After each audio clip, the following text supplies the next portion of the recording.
Hello, hi, नमस्कार. Welcome to Amrita vlogs. कसे आहात तुम्ही सगळे? तर मंडळी लास्ट टू लास्ट वीकेंड आम्ही गेलो होतो स्टेकेशनसाठी कर्जतला. नेहमीच्या धावपळीच्या आयुष्यातून थोडासा विसावा मिळण्यासाठी, थोडासा चेंज म्हणून आम्ही स्टेकेशनसाठी गेलो होतो. तर एक छानसं ठिकाण शोधून काढलेलं होतं. तर जाता जाता आधी पेट्रोल पंपावर थांबलो, कारण गाडीला पण भूक लागतेच. त्यामुळे तिचं पोट भरलं आणि त्यानंतर पुन्हा निघालो पुढच्या प्रवासाला. एखादं शांत ठिकाण किंवा जिथे गोंगाट नाही, गोंगाटापासून दूर असं एखादं ठिकाण हवं होतं, कारण आपण मुंबईत राहतो आणि इथे नेहमीच गजबजाट असतो, गोंगाट असतो. त्यामुळे कधीतरी निवांतपणा हवा असतो. आणि आमची ॲनिव्हर्सरीसुद्धा होती, सो प्री ॲनिव्हर्सरी सेलिब्रेशन पण होतं. तर त्यासाठीच आम्ही निघालो होतो. त्यानंतर बदलापूरमध्ये आलो आणि मग नाश्त्याची वेळ झाली होती. आमच्या पोटालाही भूक लागली होती आणि आज आम्ही लवकर निघालो होतो, कारण मग नंतर उशिरा निघाल्यावर ट्रॅफिक लागतं आणि मग खूप कंटाळा येतो. त्यामुळे आम्ही लवकर निघालेलो. तर बदलापूरमध्ये एका ठिकाणी थांबलो नाश्ता सेंटरमध्ये आणि मस्त सँडविच खाल्लं. पोटभरीचं होतं, मग फार वेळ भूक लागत नाही. आणि सँडविचसुद्धा खूप छान होतं. वरून मस्त चीज होतं भरभरून. आणि त्यानंतर पुन्हा एकदा निघालो पुढच्या प्रवासासाठी. तर आम्ही जात होतो कर्जतला अरण्य हिल्स रिसॉर्टमध्ये.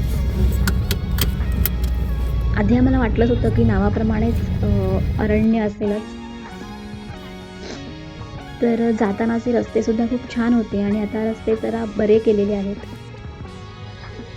फक्त गावातून जाणारे रस्ते काहीसे खराब होते, पण तेवढं सोडल्यास बाकी रस्ते खूप छान होते आणि आजूबाजूला ग्रीनरी असल्यावर तर खूप छान आल्हाददायक वाटतं. आणि सध्या थंडी असल्यामुळे खूप फ्रेश वाटत होतं. उन्हाचा त्रास होत नव्हता.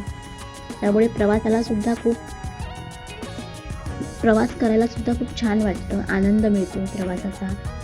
आणि हे असे नागमोडी वळणावळणाचे रस्ते, आजूबाजूने असलेलं छानसं जंगल, हिरवीगार झाडं, वरून येणारा सूर्यप्रकाश आणि सोबतीला असलेला गार वारा, यामुळे खूपच छान वाटत होतं. आणि हिवाळा असल्याचा फील येत होता. आणि हिवाळ्यात फिरायला जाणं म्हणजे खूपच पर्वणी असतं.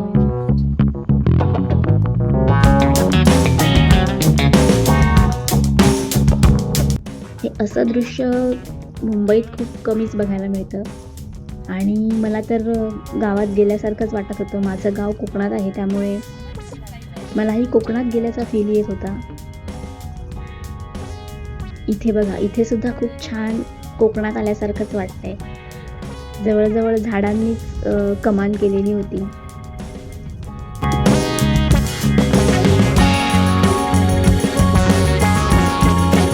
असं अधूनमधून कुठेतरी फिरायला गेलंच पाहिजे.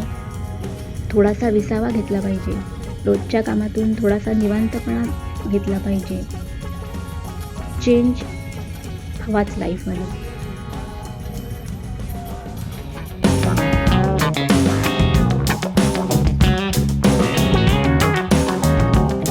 आणि थंडी असल्यामुळे प्रवासाचा कंटाळा सुद्धा येत नाही. मस्त गाणी ऐकत, गप्पा मारत, भविष्याचा प्लॅन करत असं आम्ही निघालो होतो. आणि हे असे छान छान रस्ते बघायला मिळाले की खूप बरं वाटतं. फक्त हे रस्ते खूप अरुंद असतात, त्यामुळे समोरून जर एखादी गाडी आली तर थांबण्याशिवाय पर्याय नसतो. परंतु ह्या हिरव्यागार झाडांमुळे, खरं तर जंगलामुळेच खूप मस्त वाटत होतं, फ्रेश वाटत होतं.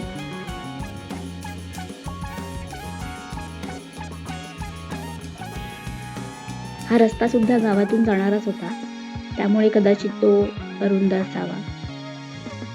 आणि हे रिसॉर्ट्स जे बांधतात ते त्यासाठी मोठी जागा लागते आणि ती जागा आपल्याला गावातच मिळू शकते. अशा जागा शहरात मिळणं अशक्यच आहे, कारण सगळ्या ठिकाणी बिल्डिंगच बांधल्या जातात.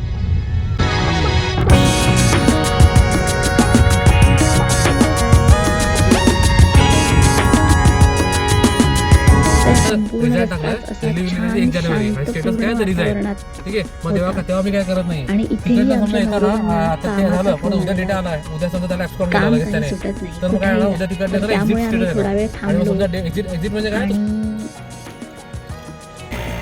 त्यानंतर आम्ही निघालो आणि डायरेक्ट रिसॉर्टवर आल्यावरच मी व्हिडिओ केला. तर हे आहे अरण्या हिल्स रिसॉर्ट आणि नावाप्रमाणेच चारही बाजूने मस्त घनदाट जंगल, शांतता आणि शांतता.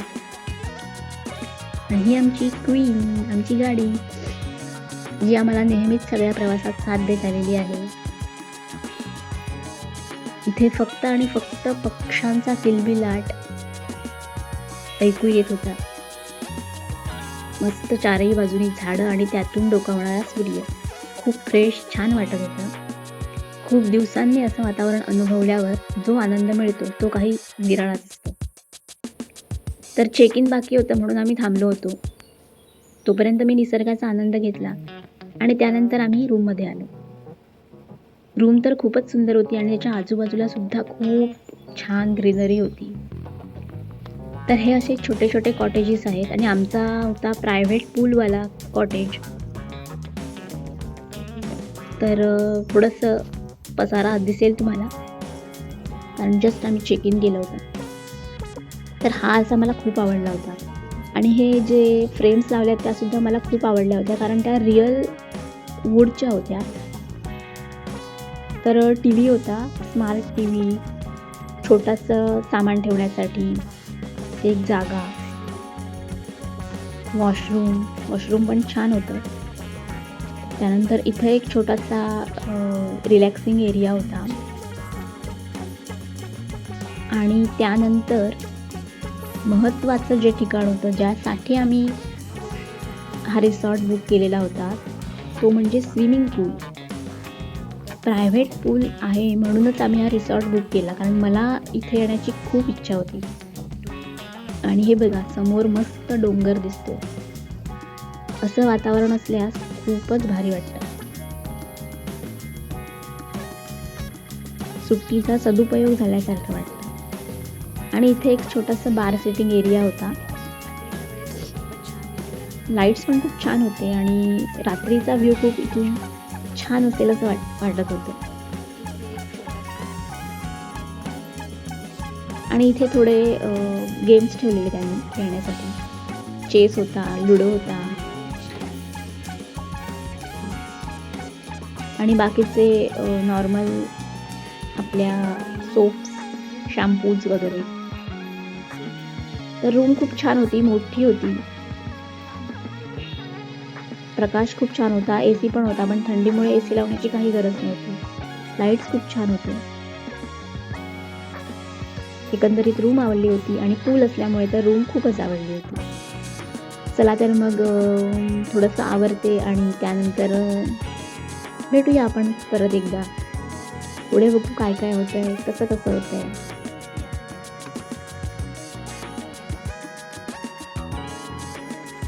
त्यानंतर दुपारी मस्त स्विमिंग पूलमध्ये एन्जॉय केलं. ज्यासाठी आलो होतो ती गोष्ट केली नाही तर मग काय उपयोग.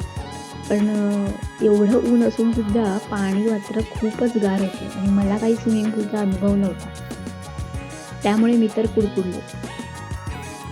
थंडी असल्यामुळे मग आम्ही चहा घेतला मस्त गरम गरम, त्यामुळे खूप छान फ्रेश वाटलं. चहा सुद्धा खूप छान होता आणि आम्ही सोबत बिस्किट पुडा आणलाच होता, त्यामुळे चहाला अजूनच रंगत आली. मस्त गरमागरम चहा पिऊन फ्रेश झालो.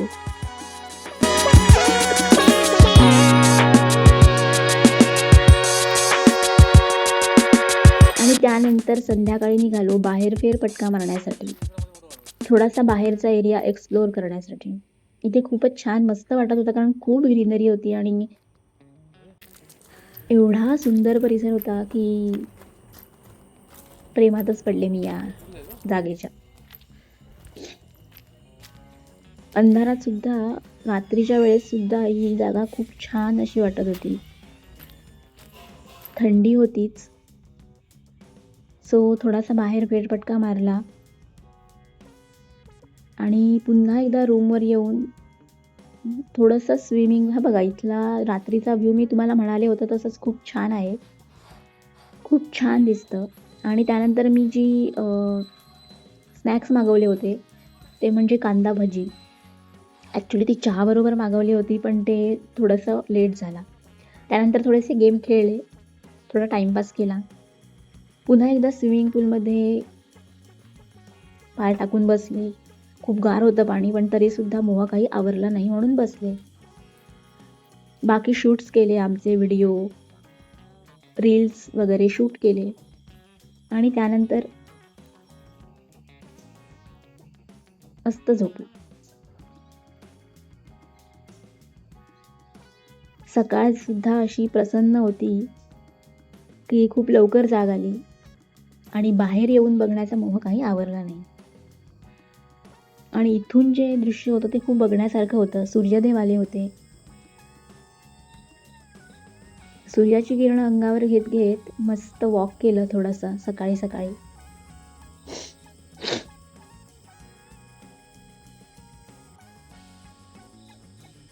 सकाळच्या निसर्गात फिरण्यासारखं दुसरं सुख नाही. आणि त्यानंतर नाश्ता मागवला होता, डोसा आणि पोहे. तर इथले पोहे खूपच छान होते. मला कधीच पोहे आवडत नव्हते, पण इथले पोहे खाऊन मला खूप छान वाटलं. आणि त्यानंतर पुन्हा एकदा घरी जाण्याची वेळ झाली होती, त्यामुळे आवरायला घेतलं. आपलं असं असतं की आपण कुठूनही निघताना सगळं छान व्यवस्थित आहे की नाही नीट करूनच निघतो. मग ते आपलं घर असो किंवा हॉटेलची रूम असो. त्याप्रमाणे मी सगळं नीटनेटकं केलं, आवरलं आणि आम्ही पुन्हा बाहेर पडणार होतो. खरं तर बाहेर जावंसं वाटत नव्हतं किंवा पुन्हा जावंसं वाटत नव्हतं, पण जावं लागतंच. आपली नेहमीचे रुटीन असतं, त्यामुळे त्या रुटीनमधून पुन्हा वेळ काढून पुन्हा इकडे येण्यासाठी आपल्याला आधी जावंच लागतं. तर पुन्हा एकदा ह्या स्विमिंग पूलचा निरोप घेतला, छान या जंगलाचा सुद्धा निरोप घेतला. एवढं सुंदर जंगल की पुन्हा पुन्हा इथे यावंसं वाटेल. तर सगळी आवराआवरी केली.